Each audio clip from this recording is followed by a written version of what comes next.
darasani haieleweki, unafelifelije, moyo hauna amani, mnaishi katika a third generation with happy pictures. Anasema mtu mmoja, kizazi chenye dhiki ndani, lakini nje kina picha zinazocheka. Mwenyezi Mungu anakupigia simu kwamba rudi. Umeona?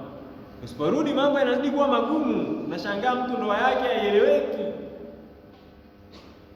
Kila kitu ambacho kilikuwa kiko kwenye mstari kimenyooka, kinaanza kuvurugika. Mambo hayaeleweki.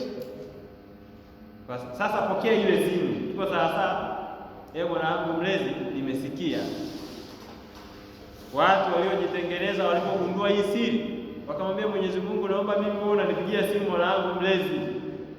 Akiona tu mbona leo mambo haya sielewi, anaenda kujifungia. Tuko sasa, anatafuta wapi ndio inakuja, anatubia.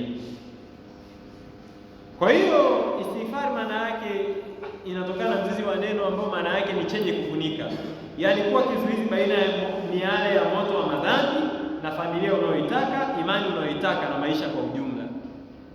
Ndio Imam Ibn Qayyim rahimahullah anasema akidumu mtu kufanya istighfar, kama anafanya kwa kuelewa, lakini tuko sawa nini anafanya, basi ataona matokeo yake kwenye